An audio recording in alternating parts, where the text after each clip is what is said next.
Circuit হাউসে কারা থাকছে আমার জানা নেই, এবং আমি যতটুকু জানি যে নির্বাচনের সময় অনেকেই আপনার কি বলে নির্বাচন পর্যবেক্ষণ করতে আসেন। সেটা আইন শৃঙ্খলা বাহিনীর লোকজনও হতে পারে অথবা অন্য কেউ হতে পারে। তো এই ব্যাপারে আমার জানা নেই কারা আসছে কারা থাকছে। আর বহিরাগতদের দিয়ে নির্বাচন করছি বুঝাতে উনি কী বোঝালো আমি ঠিক বুঝতে পারছি না।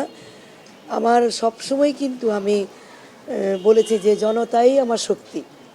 আপনারা যদি আমার আগের নির্বাচনগুলি দেখেন, নির্বাচনের ট্রেডিশন দেখেন, আমি কিন্তু মানুষের কাছেই সবসময় যাই। সুতরাং বহিরাগত দিয়ে নির্বাচন করাবো কেন? আমার তো ভিত্তি আমার জনগণ। তো উনি কাকে বোঝাচ্ছে আমি জানি না, কারণ আমার বাড়ি নারায়ণগঞ্জ, আমার মানুষও নারায়ণগঞ্জের, আমার বাড়ি রূপগঞ্জ না যে আমি বহিরাগত কাউকে আনবো। সেলিনা হায়াৎ আইভী কেন্দ্রের নেতাদের শক্তি ব্যবহার করে প্রশাসনকে কবজা করে কি 16 তারিখে বিজয়ী হতে হবে সেলিনা হায়াৎ আইভীকে? দেখেন, কেন্দ্রীয় লিডাররা তাদের হয়তো একটা দায়িত্ব পালন করছে, বিভিন্ন কারণেই হয়তো আসছে তারা। কিন্তু আমার কেন্দ্রীয় লিডারদের প্রতি শ্রদ্ধা রেখে আমি আপনাদের বলতে চাচ্ছি, ওনারাও কিন্তু জানে যে আইভী কিভাবে রাজনীতি করে এবং কিভাবে ভোটারদের কাছে যায়। যদি তারা না জানতো তাহলে কিন্তু মাননীয় প্রধানমন্ত্রী আমাকে এই সময়ে নৌকা দিতেন না, কারণ উনিও জানে যে ওনার আইভী মানুষের দ্বারেই যায়, মানুষের কাছেই যায়। সবসময় তো আপনারা বলবেন আমি কেন এত জনতার মানুষ বলি, কারণ এটা ছাড়া তো আমার কোনো ওয়ে ছিল না। ওয়ে আমার একটাই, সেটা জনগণ। সুতরাং লিডাররা আসতেই পারে, লুকআপটার করতেই পারে নারায়ণগঞ্জের আপনি কী করছে, তাদের অবস্থান কোথায়, তারা আসতে পারে, দেখতে পারে, পর্যবেক্ষণ করতে পারে। কিন্তু আমাকে তো তারা ফ্রি করে দিয়েছে, আমি তো সারাক্ষণ ভোটারদের কাছেই গেলাম। বিরোধী পক্ষের এই ধরনের অভিযোগ ভোটের একদিন আগে আপনাকে কোনো ধরনের বিব্রতকর পরিস্থিতিতে ফেলছে কিনা কেন্দ্রীয় নেতাদের এই ধরনের অ্যাক্টিভিটিসগুলোকে কেন্দ্র করে ওরা যখন এই ধরনের প্রতিপক্ষ অভিযোগ করছে, সেজন্য আপনার কেন্দ্রের প্রতি কোনো অনুরোধ থাকবে কিনা? যেহেতু আর আজকে শেষ দিন, আজকে আর একদিন না, আজকে তো অলরেডি শেষ দিন, আজকে আর কিছু বলার নেই সেভাবে। আমি শুধু বলবো যে আমাদের কেন্দ্রীয় লিডার আছে আসলে ঢাকার পাশেই তো নারায়ণগঞ্জ। দেখেন আপনারাই কতজন আসছেন, একটা উৎসবমুখর পরিবেশে নারায়ণগঞ্জে নির্বাচন হয়, আসতেই পারে, দেখতেই পারে। তাছাড়া অনেকে যে এই নারায়ণগঞ্জের নির্বাচনের কথা বলছে, একটু ডিফারেন্স অন্য জায়গা থেকে নির্বাচনগুলি হয়, এই জন্য আমাদের অনেকেই আসে। আমাদের প্রতিপক্ষ যখনই থেকেছে আমার সাথে যারা, তাদেরও কিন্তু প্রচুর লোকজন এখানে আসে। তারা হয়তো নীরবে করছে, আমাদের নীরবে কি, আপনি দেখেন 2016-তে যে নির্বাচন হয়েছে তখন কিন্তু সাখাত ভাইয়ের পক্ষে অনেক কেন্দ্রীয় লিডার এসেছে। আমি কিন্তু তখন আসছে অনেক কমই আসছে, আমি ব্যস্ত ছিলাম। এবারও কিন্তু আমি ব্যস্ত আমার মতো করে। সুতরাং নির্বাচন পর্যবেক্ষণ করতেও তো অনেকে নারায়ণগঞ্জে আসে, দেখতে আসে, শিখতেও আসে। আপনার 16 তারিখে যে নির্বাচন, সেই নির্বাচনে সহিংসতা সম্ভাবনা আছে বলে আপনার প্রতিপক্ষ তিনি আজকে সংবাদ সম্মেলনে বলেছেন। আপনারা দুজনই নারায়ণগঞ্জের এবং আপনি গতকালকে আপনার প্রতিপক্ষকে চাচা বলে সম্বোধন করেছেন। তো এই চাচা ভাতিজির 16 তারিখের নির্বাচনকে আসলে সহিংসতা মুক্ত এবং এক্সক্লুসিভ একটি নির্বাচন হবে কিনা আপনি কি আশা করছেন? আমি সবসময় সহিংসতার বিপক্ষে। আমি চাচা তাকে কালকে বলি নাই, উনি আমার ছোটোবেলা থেকেই চাচা। উনি মনে হয় আমাকে জন্মের পর থেকেই দেখেছে। এই বাড়িতেই কাকা অজস্রবার এসেছে, আমার বাবার কর্মী ছিলেন উনি। সুতরাং ওনার সাথে আমার সম্পর্কটা, বন্ডিংটা অনেক আগের। যুদ্ধের ময়দানে হয়তো আমরা প্রতিদ্বন্দ্বী। সহিংসতার আমি মনে করি না সেরকম কিছু হবে আমার তরফ থেকে, কারণ আমার ওই ধরনের কোনো বাহিনীই নাই, আর আমি কোনো দিন সহিংসতা করিও নাই। বরঞ্চ সহিংসতা হলে আমার ক্ষতি হবে, আমার ভোটাররা আসতে পারবে না। আমি যদি বলি যে একটি পক্ষ তাই চাচ্ছে, আমার নির্বাচনী যেখানে সবচেয়ে বেশি জমজমাট সেই জায়গাগুলির মধ্যে হয়তো কেউ সহিংসতা করে ভোট কেন্দ্রে আসা বাধা দিতে পারে। আমি প্রশাসনের কাছে বরাবরই কিন্তু বলে আসছি যে ভোটের দিন যেন উৎসবমুখর পরিবেশে থাকে, আমার নারী ভোটাররা যেন আসতে পারে, আবার ইয়াং ভোটাররা যেন আসতে পারে, কারণ আমি জানি এই ভোটগুলি আমার এবং আমি নির্বাচনে জিতবই ইনশাল্লাহ। সুতরাং আমার বিজয় সুনিশ্চিত জেনে কেউ যদি সহিংসতা করে তাহলে আমার মনে এটা ঠিক হবে না। আমি আইন শৃঙ্খলা বাহিনীকে অনুরোধ করব এই ব্যাপারে যেন সজাগ থাকে তারা। আপনি একটু আগে বললেন একটি পক্ষ ভোটদানে বাধা দিতে করছে এবং কদিন ধরেই বলছেন, সেটি একটি পক্ষটা কি আপনার প্রতিপক্ষ নাকি নিজ ঘরের পক্ষ? এখন যারা বাধা দেয় বা সহিংসতা করে তারা কিন্তু একটা সময় যে এক হয়ে যায়। আপন আর পর কি। এখানে তো নির্বাচনটা হচ্ছে আইবি ভার্সেস অনেক কিছু, তো সেই ক্ষেত্রে অনেক পক্ষই এক হতে পারে, এটা আমি পারে। সেটা নিয়ে আপনি কথা বলেছেন যে অনেক পক্ষ এক হওয়ার বিষয়ে আগে যেরকমটা কথা বলেছেন এখনো কি সেই জায়গাতেই আছে ওই ওই পক্ষগুলোর? আমি একদম আমার জায়গাতেই আছি, প্রথম থেকে যা বলেছি এখনও তাই আছি। বারবারই বলছি আইন শৃঙ্খলা বাহিনী যেন সতর্ক থাকে। আবার ছোট্ট একটা প্রশ্ন জানতে চাই, অনেক পক্ষের খেলাটাই হচ্ছে এবারে সিটি কর্পোরেশন নির্বাচনটা, এই খেলার মধ্যে আপনাকে খেলতে হচ্ছে এই ভোটটা। কেন্দ্রের নেতারা এখানে এসে নৌকার প্রার্থীকে জিতিয়ে দেবার জন্য যিনি কাজ করছে, এটা খুব স্বাভাবিক, দলের নেতারা আসবেই, কিন্তু এই যে বহু পক্ষের খেলাটা হচ্ছে, এটা বন্ধ করার জন্য কেন্দ্রের নেতারা কতখানি তৎপরতা দেখাচ্ছেন, কিংবা সেটা বন্ধের জন্য কি আপনি তাদের কাছে কোনো আবেদন রেখেছেন কিনা, যে ভয়টা আপনি আজ দিনও পাচ্ছেন? না, অ্যাকচুয়ালি আমি এটা ওইভাবে আলাপ আলোচনা করি নাই, কারণ আমি আবারও বলি আমি এই বিগত 28 তারিখ থেকে আজকে অবধি আমি প্রচণ্ড বিজি ছিলাম, ব্যস্ত ছিলাম পাবলিকের কাছে যাওয়া নিয়ে। আমার মনে হয় ইলেকশনের পরে এগুলি দেখবে। আর তাছাড়া দলের উচ্চ পর্যায়ের ব্যাপার, তো এই ব্যাপারে আমার কথা না বলাটাই মনে হয় অনেক এবার আমি জানি না, যুক্তিসঙ্গত। সকলে হয়তো অনেক প্রশ্ন আছে, একটাই প্রশ্ন, একদিন পর ভোট, আপনার আপনি বলেন আপনার ভালোবাসার পয়গামই হচ্ছে জনগণ, সেই জনগণ এবার সেলিনা হায়াৎ আইভীকে কত লক্ষ ব্যবধানের ভোটের ব্যবধান আপনার চাচাকে হারাবে বলে আপনি এতক্ষণ মানে মনস্থির করেছেন, ব্যবধান কত থাকবে? নির্বাচনটা যদি সুষ্ঠু হয়, স্বাভাবিক হয়, কোথাও যদি কেন্দ্র বন্ধ না হয়, তাহলে ইনশাল্লাহ আমি লক্ষাধিক ভোটের ব্যবধানে পাশ করব। এটা আমার চাচা নিজেও জানেন যে আমার এখানে কি অবস্থান, এবং আমি লক্ষাধিক ভোটের ব্যবধানে পাশ করবো ইনশাল্লাহ। আপনার চাচা, আপনি বলছেন যে আপনার চাচাও জানেন যে আপনি নির্বাচনে জয়ী হবেন, তারপর আপনার চাচা নির্বাচনের এই প্রচারণার শেষ দিনে আপনার বিরুদ্ধে নানা ধরনের অভিযোগ করেছেন, আপনার বিরুদ্ধে মানে দলের বিরুদ্ধে, আওয়ামী লীগের বিরুদ্ধে, প্রশাসনিক বিরুদ্ধে। এটি কি আপনাকে আসলে মনস্তাত্ত্বিকভাবে খানিকটা দুর্বল করার একটা আপনার কৌশল কিনা, কি মনে করেন আপনি? না, আমি খুব স্ট্রং পার্সোনালিটির মানুষ, এবং আমার সাথে বন্ডিং হলো আমার একদম তৃণমূল পর্যায় থেকে সর্ব জায়গায়। আমাকে দুর্বল করা এত সহজ কিছু নয়। আমি কোনো কিছু না, কোনো কিছুতেই আপনি আমাকে প্রভাবিত করতে পারবে না, আমি আমার জায়গায় আছি। তৈমুর আলম খন্দকার খুব সুনির্দিষ্টভাবে বলেছেন যে আপনার পক্ষ হয়ে যারা ঢাকা থেকে যে সমস্ত মেহমানরা আসছেন তারা পুলিশ সুপারের সঙ্গে একটা বৈঠক করেছেন গতকাল। আপনার পক্ষ হয়ে কোনো ধরনের আপনার পক্ষ হয়ে প্রভাবিত করার নির্বাচনকে প্রভাবিত। আমি ঠিক জানি না ওনারা কি আলাপ করেছে। আমার মনে হয় তারাও কিন্তু সবাই জানে, কারণ এখানে অনেকেই বিভিন্ন ওয়ার্ডে গিয়েছেন, প্রত্যেকেই কিন্তু দেখেছে যে এইখানে আইভি কোন অবস্থাতে আছে। তো আমার নেতৃবৃন্দ কিন্তু কখনো আমার বিজয় নিয়ে শঙ্কিত ছিলেন না, একদম প্রথম দিন থেকে আজকে পর্যন্ত। ওনারা খুব ভালো করেই জানে যে আইভি বিজয়ী হবে। জনগণই যার ভরসা, আপনার যেখানে কোনো দুরাশা নেই,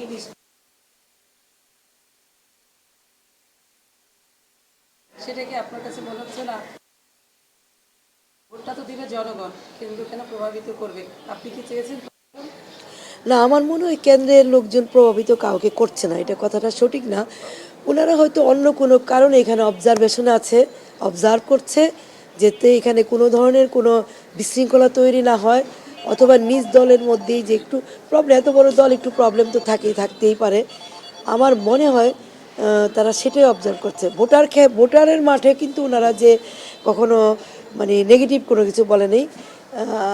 আমার মনে হয় অন্য কোনো যাতে মানে কোনো রকমের চাচাকে ঝামেলা না নিজ হয়। দলের নজরদারিতে রেখেছে কেন্দ্র। তা ঠিক বলবো না, কেন্দ্র কি করছে কেন্দ্রই বলতে পারবে। আমি তো সারাদিন ব্যস্ত ছিলাম আপনাদের সামলাতে আর আমার ভোটারের কাছে ভোট চাইতে। আপনার মিডিয়া এবার আমাকে যেভাবে কি বলে, হ্যাঁ, না কাভারেজ না, পাহারা দিচ্ছেন না, আপনারা আমাকে প্রশ্নের পর প্রশ্নে জর্জরিত করছেন। আমি তো আপনাদের সামাল দিতেই ব্যস্ত আছি। আপা শেষমেশ একটা নরম প্রশ্ন করি, সেটা হলো আপনি তো আগে 3টা নির্বাচন করেছেন, জি। এখন এই 4 নম্বর নির্বাচন করছেন। জি, শেষ মুহূর্তে এসে ওই 3টা নির্বাচন যেরকম কঠিন ছিল, এটা কতটা কঠিন হবে বলে মনে করছেন? এটা এক। দ্বিতীয়ত হচ্ছে এটাই কি আপনার শেষ নির্বাচন কিনা? আচ্ছা আমি বলি, আমার প্রত্যেকটা নির্বাচনই আপনার চ্যালেঞ্জিং ছিল, কোনোটাই চ্যালেঞ্জবিহীন ছিল না, প্রত্যেকটারই এক এক রকম আপনার ক্যারেক্টার ছিল। তো এই নির্বাচনও চ্যালেঞ্জবিহীন নয়, বরঞ্চ আরও অনেক বেশি চ্যালেঞ্জিং বিভিন্ন কারণে। আর শেষ নির্বাচন কিনা আমি এই কথাই এই মুহূর্তে বলতে পারবো না, বলাটা শোভনীয় না, কারণ আগামীকালকে ভোট, পরশু 16 তারিখে ভোট, তারপরে জনগণের কাজ করতে থাকি। জনগণ যে যা চাবে সেই অনুযায়ী আপনাদের ব্যবস্থা নিব ইনশাল্লাহ। আরেকটি বিষয় একটু জানতে চাই, সেটা হচ্ছে আপনি বললেন যে একটি পক্ষ আসলে সহিংসতার যে একটা সংখ্যা করছেন, একটু ইঙ্গিত দেবেন যে এই একটি পক্ষ আপনার বিপক্ষ অর্থাৎ আপনার মূল প্রতিদ্বন্দ্বী আপনার দলীয় কোনো পক্ষ, এটা একটু জানতে চাই। দেখেন আমি কিন্তু উত্তরটা অলরেডি দিয়ে দিয়েছি যে সহিংসতা যারা করে তারা ঘর আর বাহির হয় না। এখানে কিন্তু আইভিকে পরাজিত করার জন্য অনেকগুলি পক্ষ এক হয়ে গিয়েছে। এখন সেই পক্ষটা ঘরেরও হতে পারে, বাইরেরও হতে পারে, সব মিলে গিয়েছে। কিভাবে আমাকে পরাজিত করা যায়, কিভাবে একটা বিশৃঙ্খলা তৈরি করে ভোটটাকে ঝামেলা করানো যায়, কারণ সবাই জানে আমার বিজয় সুনিশ্চিত। একটা বিষয় জানতে চাচ্ছি, দিন শেষে যেহেতু ভোট জনগণের জন্য, আপনি টানা 3 মেয়াদে ক্ষমতায় আছেন, এর মধ্যে উন্নয়নের ক্ষেত্রে যে পরিষ্কারটা আপনি বাধা পেয়েছেন গেল 3 টার্মে, আরেকটি বিষয় হচ্ছে নারায়ণগঞ্জবাসীর প্রত্যাশিত নগর, সেখানে পৌঁছতে আর কত বছর লাগে? না, প্রত্যাশিত নগরের কিন্তু শেষ নাই। আপনি যত দিবেন তত চাহিদা বাড়বে। নতুন নতুন টেকনোলজি আসছে, নতুন কিছু চাচ্ছে মানুষ। একটি পুরানো শহরকে, আমাদের নারায়ণগঞ্জ কিন্তু অনেক পুরানো একটি শহর, হেভি ডেন্সি পপুলেটেড একটি শহর। এখানে কিন্তু ফ্লটিং পিপুল প্রচুর, প্রতিদিনই বিভিন্ন ধরনের আপনার সমস্যা তৈরি হয়। তারপরও চেষ্টা করেছি যে এই শহরকে ম্যানেজ করে, ইট পাথরের এই শহরকে কতটুকু সবুজায়ন করা যায় সেই দিকে চেষ্টা করেছি। স্থানীয় সরকারের প্রতিনিয়ত এক একটা কাজের চ্যালেঞ্জ। আপনি এখনই একটা ডিপ ড্রেন করে গেলেন, কিছুদিন পরে দেখবেন পাশে একটা পুকুর ভরাট করে ফেলছে পাবলিক, আবার ওখানে জলাবদ্ধতা, আবার নতুন করে আপনাকে কিছু করা। সব কিছু মিলে বাংলাদেশে কিন্তু স্থানীয় সরকারের কাজ করা খুবই খুবই ডিফিকাল্ট। দেখেন অন্য পর্যায়ে কিন্তু এত কাজের জবাবদিহিতা নাই, কিন্তু স্থানীয় সরকারে, সেটা ইউনিয়ন পরিষদ বলেন, পৌরসভা বলেন, অথবা সিটি কর্পোরেশনে বলেন, জবাবদিহিতা কিন্তু আমাদের সবচেয়ে বেশি এবং কাজও কিন্তু হয় সবচেয়ে বেশি। সুতরাং আমার চ্যালেঞ্জ সবসময় থাকবে। আমি যতটুকু চেষ্টা করেছি এই নগরকে একটু নিঃশ্বাস নেওয়ার জায়গা করে দেওয়ার চেষ্টা করেছি। যদিও এখানে আপনার খোলা জায়গা, স্পেস খুব কম। আপনি বলেছেন বাধা কি পাই, আমি ছোট্ট একটা উদাহরণ দেই। শেখ রাসেল পার্ক করতে যে মামলা, হামলা, প্রতিবাদ, অনেক কিছু সম্মুখীন হয়েছি। এত বিস্তারিত এখন বলার সময় না, কিন্তু আমাকে কেউ রুখতে পারেনি। আমি 50টা চিঠি লিখেছি রেল মন্ত্রণালয়ে, সেই 2003 থেকে 2003 যখন আমি প্রথম পৌরসভায় নির্বাচিত হয়ে আসলাম পৌরসভায়, তখন থেকে এই পর্যন্ত 50টা। আচ্ছা, ওই পার্ক, শেখ রাসেল পার্ক যখন করলাম, তখন কিন্তু বিভিন্ন দিক থেকে বাধার সম্মুখীন হয়েছি, অনেক বাধা মোটামুটি বলা চলে। 50টা চিঠি লিখেছি, কোনো মন্ত্রী মহোদয় আপনার দিচ্ছে এরকম, কিন্তু ডিটেল এরিয়া প্ল্যানে রাজুকের এটা পার্কেই দেখানো আছে, জলাশয় সংরক্ষণ আইনে জলাশয় দেখানো আছে। আমি কিন্তু সেই পার্কটা করেছি, জনকল্যাণে করেছি, 18 একর জায়গার উপরে। এখন তো সবাই যাচ্ছে ওখানে। তো এইরকম অনেক কাজে চ্যালেঞ্জিং ছিল, যেটা বলে ইলেকশনের একদিন আগে আমি আর এগুলি বলতে চাই না। সব কাজে চ্যালেঞ্জিং। নারায়ণগঞ্জে কাজ করা খুবই ডিফিকাল্ট, এবং ওই ডিফিকাল্টি নিয়েই আমি কাজ করি, আমি জেনেই কাজ করি, এবং আমি এমন কোনো কাজ নাই যেখান থেকে পিছপা হয়েছি। ইনশাল্লাহ 6 মাস আগে হয় বা 6 মাস পরে হয় সেই কাজটা।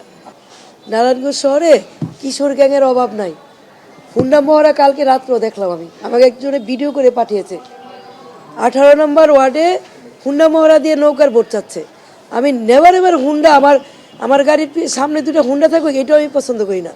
এই শহরের মানুষ আমার ক্যারেক্টার জানে যে আমি রিক্সায় যাই, অটোতে যাই, নিজে হাঁটি। তো হঠাৎ করে হুন্ডা মহড়া দিয়ে নৌকার ভোট চাওয়ার কারণটা কি? আপনি আবার বলেন নিজ দলের লোককে আটক করা হচ্ছে। সন্ত্রাসী যে কোনো দলেরই হতে পারে, সন্ত্রাসীদের কোনো দল নাই। যেটা আমার ক্যারেক্টারের সাথে যায় না, সে কাজগুলি এত অতি উৎসাহ হয়ে কারা করছে? নির্বাচনকে প্রশ্নবিদ্ধ আমি তো করিনি। যদি কেউ করার চেষ্টা করে, সেটা প্রশাসনের দায়িত্ব আছে সেটাকে ঠিক রাখা, শুধু আমার জন্য না, সব প্রার্থীর জন্যই। এখানে কাউন্সিলর আছে, অন্য প্রার্থীরাও আছে। সুতরাং নির্বাচন একদম খুব পিসফুল হোক, এটা আমাদের সকলেরই চাওয়া। এটা আমারও চাওয়া, এটা তৈমুর কাকারও চাওয়া, অন্য প্রার্থীদেরও চাওয়া। যেটা পিসফুল হোক। আমি একটু শেষ এসেছি, আমি একটু জানতে চাই আপা, আপনি কিছু সময় বলছেন প্রভাবিত বিষয় বলেছেন ইলেকশনকে ঘিরে। ইলেকশনকে ঘিরে প্রভাবিত আপনার বিজয় নিশ্চিত এই কারণে প্রভাব বিস্তারের যে চেষ্টা চলছে ইলেকশনকে ঘিরে, এটা হচ্ছে বিশৃঙ্খলা অবস্থা। যাই হোক বিশৃঙ্খলা এবং প্রভাব বিস্তারের যে চেষ্টা আর কি, না, প্রভাব বিস্তার করি না। সহিংসতার পরিবেশ বিশৃঙ্খলা আছে, সহিংসতা কারা চেষ্টা করছে আপনি যদি একটু ক্লিয়ার মানে এটা যদি আর একটু স্পষ্ট করতেন, আপনি যেটা বলছিলেন যে ওর প্রশ্নের জবাবে যে আপনার দলের ভেতরেই বোধহয় একটা পক্ষ সেটা করছে যে নৌকাকে ব্যবহার করে, এটা যদি না না একটু না, স্পষ্ট আসলে আমি আবারও আপনাদেরকে একদম স্পষ্ট করতে চাই, এখানে দল বলে কোনো কথা না। সন্ত্রাসীদের তো কোনো দল নাই রে ভাই। প্রতি নির্বাচনকে ঘিরে আপনি দেখবেন কেউ না কেউ অরাজকতা করার চেষ্টা করে। এখানে তো কাউন্সিলরও নির্বাচন করছে, তাদেরও তো দুইটা পক্ষ আছে। আমাদের কয়েকটা ওয়ার্ডের মধ্যে সকলেই চিন্তা ভাবনা করতেছে যে এইখানে মনে হয় সমস্যা হতে পারে। তা আমি তো ভয় পাচ্ছি যে কাউন্সিলর নির্বাচন নিয়ে সমস্যা হতে, যে আবার আমার কেন্দ্রগুলিতে ভোট সমস্যা হয় কিনা। অনেকগুলি ওয়ার্ডে, গতকালকে আমি 19 নম্বর ওয়ার্ডে গিয়েছি, আমি আমার প্রচারণা শেষ করতে পারিনি। ওখান থেকে আমার চলে আসতে হচ্ছে। 2 কাউন্সিলর প্রার্থীদের মধ্যে খুবই উত্তেজনা অবস্থা ছিল, খুবই টানটান অবস্থা ছিল।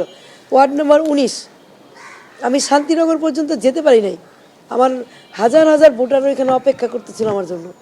দুই পক্ষ একটু পরপরই লেগে যাচ্ছে কাউন্সিলররা। তা আপনি এটাকে ট্যাকেল করার জন্য কি প্রশাসনকে বলবো না? কারণ ওনাদের জন্য তো আমার ভোট নষ্ট হবে। তো কাউন্সিলরও তো 14 নম্বর ওয়ার্ড, 14 নম্বর ওয়ার্ডের কাউন্সিলর, 2 কাউন্সিলরই টানটান অবস্থায় মাইক কেড়ে নিচ্ছে। একজন প্রার্থীর ওয়াইফকে যেতে পারছে না, লোকজন মারধর করছে। এটা তো, এই নেচারটা তো আগে ছিল না।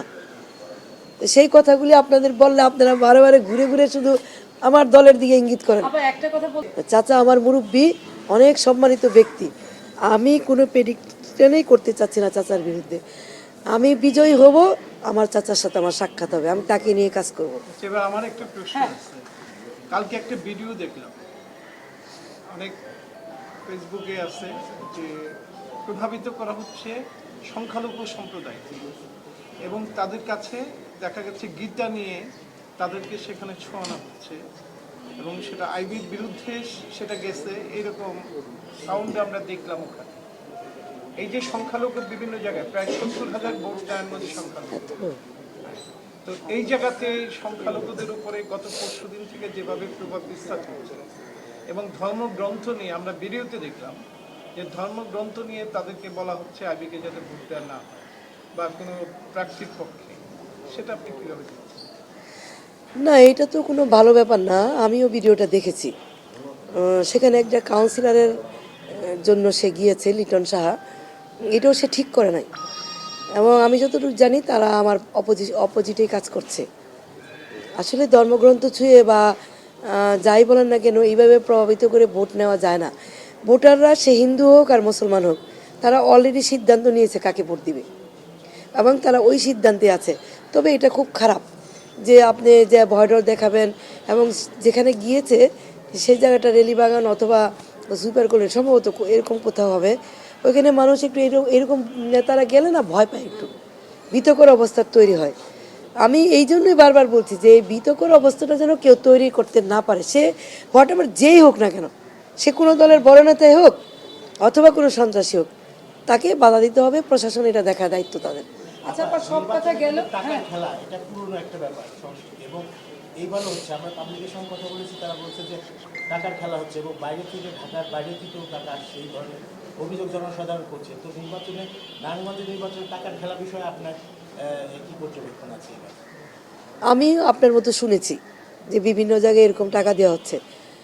আমি জানি না কে বা কারা দিচ্ছে, কিন্তু আমি আমার সাফাই গাইতে পারি, যেহেতু আমার অর্থনৈতিকভাবে আমি স্বাবলম্বী না, বা আমার এরকম টাকাও নাই, বা স্বাবলম্বী থাকলেও আমি কোনোদিন দিতাম না। কারণ এইটা নীতি নৈতিকতার ব্যাপার। মানুষের দিয়ে ভোট কিনে নির্বাচিত হওয়া, এটা খুবই ডিসকাস্টিং একটা ব্যাপার। আমি এটা অপছন্দ করি এবং এটা যারা করছে বা করতেছে, আমি অনুরোধ করবো তারা যেন এটা না করে। আবারও সেই ঘুরে ফিরে প্রশাসন, তারা দেখার দায়িত্ব তাদের, যে এই টাকার ছড়াছড়ি কেন। দিন দেখেছে আমি তাদের জন্য সবসময় কাজ করেছি, একদম তৃণমূল পর্যায়ে যে কাজ করেছি, তাদের চাওয়াকে সবসময় প্রাধান্য দিয়েছি। এটা হলো উন্নয়নের ক্ষেত্রে যথেষ্ট অনেক উন্নয়ন করেছি। আপনি সারা শহর ঘুরে দেখবেন, কোথাও আপনার মাটির রাস্তা পাবেন না। মানুষের চাওয়া ছিল আমি যখন 2011-তে নির্বাচন করি শুধু ড্রেন করে দেন, রাস্তা করে দেন। আবার 16-তে তাদের চাহিদা অন্যরকম ছিল, খেলার মাঠ করে দেন, পার্ক করে দেন। এখন আবার তাদের চাহিদা বিশুদ্ধ পানি দেন। যদিও তারা বারবার গ্যাসের কথা বলে, গ্যাস আমাদের একটা বড় সমস্যা, কিন্তু এটা আমার হাতে না। এবং নতুন ভোটাররা অনুরোধ করেছে যে শীতলক্ষাকে নিয়ে কাজ করি আমি, এবং খেলার মাঠ আরও পর্যাপ্ত করি। তো তাদের উদ্দেশ্যে বলতে চাচ্ছি যে আমি কিন্তু তাদেরকেই সবচেয়ে বেশি প্রাধান্য দিয়েছি, যে আমার মানুষ, রুট লেভেলের মানুষ কি চায়, নারীরা কি চায়। এবং মাননীয় প্রধানমন্ত্রী জননেত্রী শেখ হাসিনার একটা প্রজ্ঞাপন আছে, শিশু বান্ধব নগরী গড়তে হবে এবং নারী বান্ধব নগরী গড়ার জন্য আমাদেরকে বলা হয়েছে। আমি সেই লক্ষ্যে কাজ করব এবং বিশেষ করে শীতলক্ষার প্রতি বেশি নজর দিব। পানি একদম নোংরা, আমরা পরিবেশকে সাথে নিয়ে কাজ করতে চাই। কদম রসুল ব্রিজটা খুব তাড়াতাড়ি, আমরা আগামী 2 থেকে 3 মাসের মধ্যে কদম রসুল ব্রিজ আমাদের মাননীয় প্রধানমন্ত্রী এটা ভিত্তিপ্রস্তর করবেন। আমি অনুরোধ করব বন্দরবাসীকে, নারায়ণগঞ্জবাসীকে এবং সিদ্ধিরগঞ্জবাসীকে, আপনাদের প্রাণের দাবি ছিল সিদ্ধিরগঞ্জবাসীর আমি লেকটা সংস্কার করে দিই, বিউটিফিকেশন করে দিই, আমি করে দিয়েছি। ওইখানে প্রচুর কাজ হয়েছে। আপনারা উন্নয়নের ধারাকে অব্যাহত রাখার জন্য আমাকে অবশ্যই ভোট করবেন এবং আমি যেন আপনাদের কাঙ্ক্ষিত কাজগুলি আরও করে দিতে পারি। তাছাড়া আপনারা আমাকে চিনেন, আমি কখনো অন্যায়ের সাথে আপোষ করিনি। অনেকেই মিডিয়ার লোকজন সহ অনেকেই বলেছে কথাটা যে আইভি আপা তো 11-র পর থেকে চুপ আছে। আমি যদি চুপ থাকতাম তাহলে তো কি হত্যার প্রতিবাদ এইভাবে হতো না। আমি সবসময়ই সোচ্চার ছিলাম, তবে কি যেটাতে সোচ্চার হওয়া প্রয়োজন সেটাতে করব। বিরোধিতার জন্য বিরোধ করা আমার পছন্দ না। আমি যে কাজটা বিরোধিতা করা প্রয়োজন বা ভয়েস রাইজ করা প্রয়োজন আমি সেখানেই ছিলাম। এমন কোনো জায়গা নাই যেখানে আমি আমার কাজটা করে নিয়ে আসি নাই। এই শহরে খুন, চাঁদাবাজি, রাহাজানির বিরুদ্ধে কথা বলেছি, নিজেও কখনো করি নাই, কোনোদিনও না। তাই আমি ভোটারদের বলবো, আপনারা আইভিকে চিনেন, জানেন আমি আপনাদেরই মানুষ। অত্যন্ত ইমানের সহিত আমি আপনাদের কাজ করেছি, আমি অত্যন্ত অনেস্টির সহিত কাজ করেছি। একটা টাকা পয়সার সাথেও আমার কোনো লেনদেন ছিল না। হ্যাঁ, কাজ করতে গেলে তো ভুল হয়, হতেই পারে, সমালোচনা হবে, এটাই স্বাভাবিক। কিন্তু আপনাদের কাছে আমার অনুরোধ, সুন্দর নগরী করার জন্য, নিরাপদ শহর রাখার জন্য এবং সবুজ শ্যামল শহর করার জন্য আপনারা আমাকে ভোট দিবেন এবং আপনাদের 5 বছর আমাকে খেদমত করার জন্য সুযোগ করে দিবেন। অন্তত আপনাদের বিপদ আপদে আপনাদের পাশে এসে দাঁড়াবো। সন্ত্রাসী, চাঁদাবাজি ইনশাল্লাহ করব না, কোনোদিন করিও নাই, আমার বিশেষ কোনো বাহিনীও নাই। আমি আপনাদেরই একজন, আপনাদের পাশেই থাকতে চাই। জনগণের সাথে ভাইয়ের প্রতি কি আহ্বান? জনগণের প্রতি আহ্বান জানালেন ভোট দিতে। এইবার আপনার যে ভাইয়েরা আছে, আপনার ভাই, এতক্ষণ তো চাচার কথা বললাম, এবার ভাইয়ের প্রতি কি আহ্বান? না, আমি সকলের